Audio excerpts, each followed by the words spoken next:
Apa yang dibicarakan tadi sebagai pengantar itu sangat bermakna kerana kekuatan ASEAN ini adalah menjamin rantau yang aman. Itu sebagai prasyarat bagi pertumbuhan ekonomi. Dan menjamin rantau yang aman itu berarti kerjasama dan muafakat yang kukuh di antara negara-negara.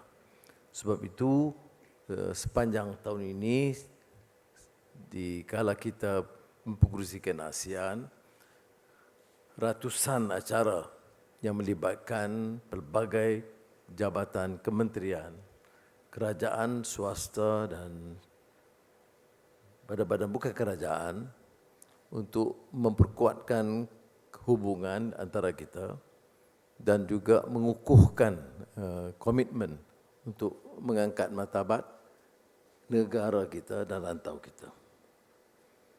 So, Excellencies, ladies and gentlemen, may I take again this opportunity to thank you and welcome you to Malacca. As Saifuddin has referred to, is a unique state, a cosmopolitan from early beginnings under the Malacca Sultanate. Have experienced the imperialism, colonialism of the Dutch, the Portuguese, the British, and name you, but it has somehow or rather established as a great cosmopolitan center, a major port in history, and I think, I know Saifuddin will burden you with many serious security issues, but you are safe to run around the city and see for yourself the beauty and the uniqueness of Malacca.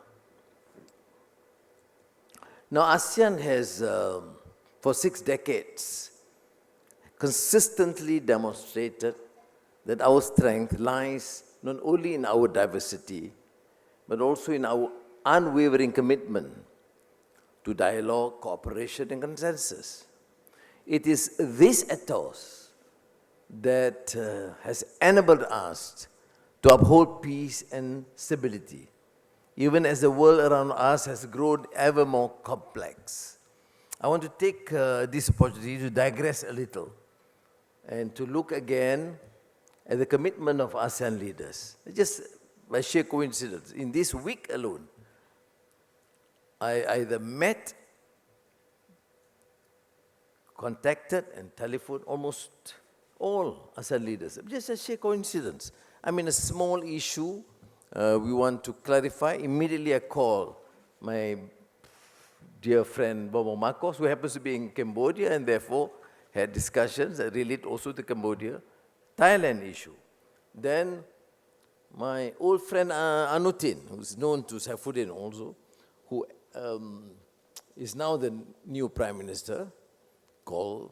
And of course we discussed, among other things, the issue of collaboration between countries, ASEAN, and he's been extremely kind to give that endorsement and support to our endeavors. And again, assured me that he remains committed to ensure that the peace between Cambodia and Thailand will be totally respected and honored.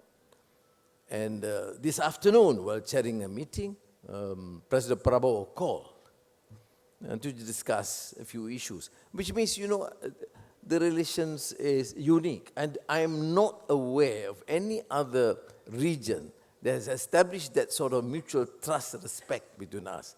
As you have seen with Singapore, this unique experience of Johor-Singapore economic zone is now considered to be one spectacular economic program between two countries with a common vision, common commitment to enhance and to ensure prosperity of both countries. And Prime Minister Lawrence Wong has been always dear to us because he remains committed to ensure that the bilateral relations are further enhanced other than within the ASEAN framework. Now, I'm referring to you these points because as ministers of internal security, the police, and those entrusted with that issue of to secure orders, responsibility, trust is very important. And the moment we find issues that could create distrust, mistrust, and animosity or suspicion, immediately we should be on board, to be cautious, because without that trust, without sharing information, then we will probably not strengthen that bond that we have already had. I've always said I remain committed, despite the unfortunate border issues between Thailand and Cambodia, which, thank God, is now being sustained in terms of the peace process is being respected by both. ASEAN is unique. It's one of the most peaceful regions in the world, economically most dynamic, with huge, enormous potential, attracting investments from all over the world, maintaining geopolitical stance that respects centrality. Very difficult to navigate, but we are able to do so because we work as a team. And the trust among leaders, and I believe with the initiative of Saifuddin and your team, you would rebuild that. Because what you as intelligence and security officers whisper to your leaders would have an influence on the direction of our countries. Therefore, we take a very serious note why we must stand together firm as a community of shared responsibility. Now, collective security requires us to build resilience together through strong intelligence sharing, coordinated enforcement, harmonized legal frameworks, and above all, a people-centered and future-oriented approach. This is the role of AMMTC, which I will not deliberate further because you are the experts here. The expertise is there. I don't want to claim more than this, because in all my experience in government, I've never been made a security or police or defense minister. So I don't claim to have the expertise. But this dialogue is important. You know, Juvenal, the Roman satirist, made this remark which remains relevant till now. Quis custodiet ipsos custodes, in Latin. Get the translation from Chief Minister Rao. I mean, we are the guardians. You are the guards. We are all guardians.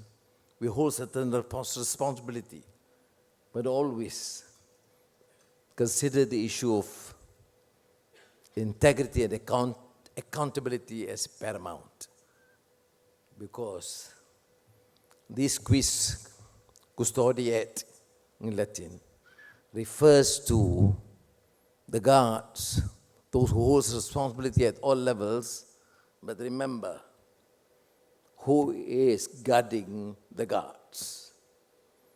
And that is, a necessary provocation on my part to remember and to remind us in Malaysia, in ASEAN, that we have to remain accountable for what we say and our action, so that the issue of trust and responsibility and accountability have to be addressed, because that will regain the trust not only of the institutions and the agencies and leaders, but the trust of our people. That is also a precondition to ensure there's peace, prosperity, and progress in our region, and a shared commitment to act collectively. Now, Peace, as we have seen and learned the hard way, is not necessarily the absence of conflict. Peace is also the presence, or to ensure the presence of justice, stability, and mutual respect. It is an aspiration that we must nurture together. An ASEAN where people live free from fear, where the rule of law prevails over lawlessness, and where no member state is left behind in the pursuit of security and stability. That's why I make this reference to the importance of security agencies, border agencies, to deal with all the issues, the old traditional issues and the more pressing issues of the present. Sophisticated, well-organized, and we would require the entire force of ASEAN to work together, of course, in tandem with international organizations and friends beyond. Because this is the only way to ensure that the most vulnerable in our society is protected. Now, again, in an increasingly complex and contested world, ASEAN centrality is more than just a diplomatic phrase. It is our region's strategic compass. It entrusts us with the role of convener, agenda setter, and bridge builder. Sounds well, but as Secretary General Kao Kim Hon would know, is tough to navigate. How to ensure that the centrality of ASEAN works only by ensuring and guaranteeing peace and security and building that sort of comradeship and trust. And this has been well espoused in the ASEAN Community Vision 2045. And we look forward again to this meeting next month of ASEAN leaders and Timor-Leste being part of ASEAN and being joined by all ASEAN countries, or most ASEAN countries, from China, Korea, Japan to India, Australia, New Zealand, Europe, Brazil, South Africa, and United States of America and Canada. We have a major responsibility. People feel comfortable and safe to come to ASEAN. And thank you, those responsible and ensuring security of our countries, because that, as I've said, is paramount certainty to ensure that people feel comfortable and safe. We have seen Malacca, for example, a major destination for tourism. That's why you have too many displays. I've been here from time to time. I think in the next month or so, I'm forced, compelled, and persuaded, whatever, to come to Malacca at least 3 or 4 times, which is not right, because we have to cover other states too. But it is always great to be here. It is, economically very vibrant, and culturally too, very exciting. I've been here many times. It's always something to see that reflects the strength and vibrancy of Malacca and Malaysia and ASEAN. Sekali lagi terima kasih. Wassalamualaikum warahmatullahi wabarakatuh.